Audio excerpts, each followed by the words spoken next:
Friends, पिछले कई दिनों से मेरे ऊपर मुसीबतों का पहाड़ टूट पड़ा था। मेरा बच्चा जो कभी भी इतना सीरियस बीमार नहीं हुआ, वो करीब 15-20 दिन से इतना बीमार चल रहा था।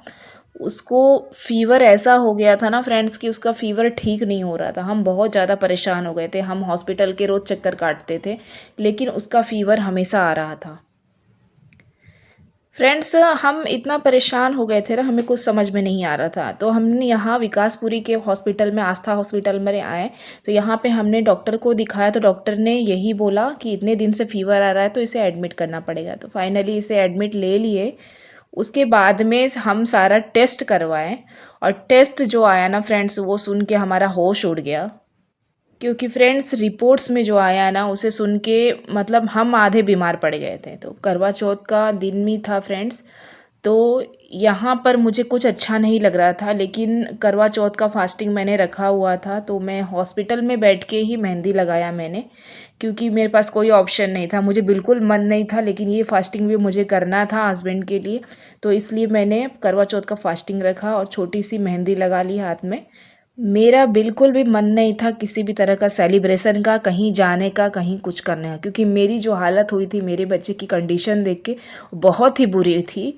मैं बस एक एक दिन गिन रही थी कैसे कि मैं हॉस्पिटल से निकलूं। यहाँ पर उसको इतने इंजेक्शन लग रहे थे, ये देख के ना मुझे बस रोना आता था। उसकी जो कंडीशन हुई थी, उसका 3 से 4 किलो वेट 15 दिन के अंदर गिर गया था फ्रेंड्स। और इस हॉस्पिटल में करीब ये 8 से 9 दिन एडमिट था, और हमें भी उसके साथ रहना पड़ रहा था उसकी केयर करने के लिए। लेकिन मैं उसको इस कंडीशन में बिल्कुल नहीं देख सकती थी, बिल्कुल नहीं देख पा रही थी, और मेरी हालत भी बिगड़ती जा रही थी।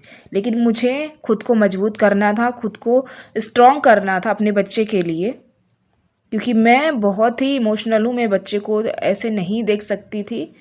लेकिन फिर भी मैंने हिम्मत करके वो 8 से 9 दिन हॉस्पिटल में बिताए और इसकी केयर करी। रिपोर्ट्स आने के बाद ये पता चला कि इसके लंग्स में और पेट में पानी हो गया है, और इससे टाइफॉइड हो गया है, और पूरा पेट का इसका इन्फेक्शन हो गया है। दूसरी चीज़, इसको हर्निया भी हो गई थी, जिसका ऑपरेशन हम इसके ठीक होने के बाद करवाएंगे। हम बहुत ही परेशान हो गए थे, क्योंकि इतनी छोटी उम्र, सिर्फ मेरा बच्चा 6 साढ़े 6 साल का है, और उसको इस उम्र में इतनी दिक्कत का सामना करना पड़ रहा है। हम ये सब सोच के बहुत ज़्यादा परेशान हो गए थे। करीब 9 दिन बीतने के बाद में ज़बरदस्ती करके हम बच्चे को घर लेके आए। डिस्चार्ज डॉक्टर नहीं दे रहा था, लेकिन हम घर लेके आए इसे। और यहाँ पर मुझे बिल्कुल मन नहीं था तैयार होने का, लेकिन करवा चौथ था तो मैंने नॉर्मल सा ही एक सूट डाल लिया था, और हल्का फुल्का जो भी था अपना श्रृंगार का अपना चीज़ पहन लिया था। मेरा बिल्कुल मन नहीं था, लेकिन इसमें हमें करना पड़ता है। और मेरी फेस आप देख सकते हैं कि फेस पे बिल्कुल भी मेरे ऐसा सिर्फ टेंशन दिख रहा होगा आपको, क्योंकि मुझे नींद नहीं आती थी मेरे बच्चे को इस हालत में देख के।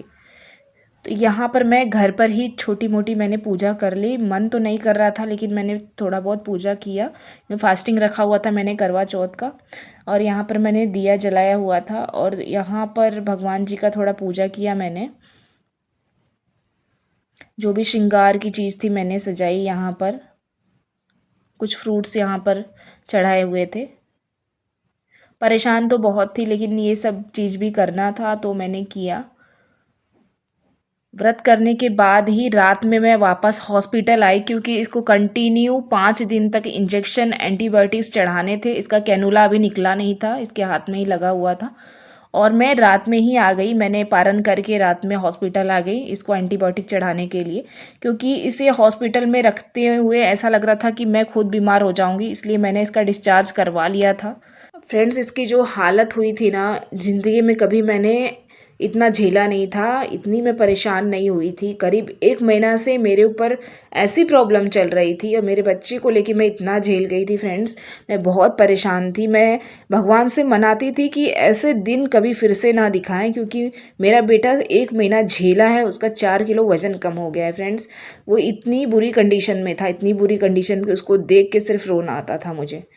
मैंने कौन से भगवान को नहीं बोला उसे ठीक करने के लिए, किसको नहीं बोला। मैं इतनी परेशान थी। मैं हर भगवान से सिर्फ मैंने अर्जी लगाई है कि मेरे बच्चे को ठीक कर दो, ठीक कर दो। और फाइनली मेरा बच्चा थोड़ा रिकवर हुआ, और मैं घर पर आई।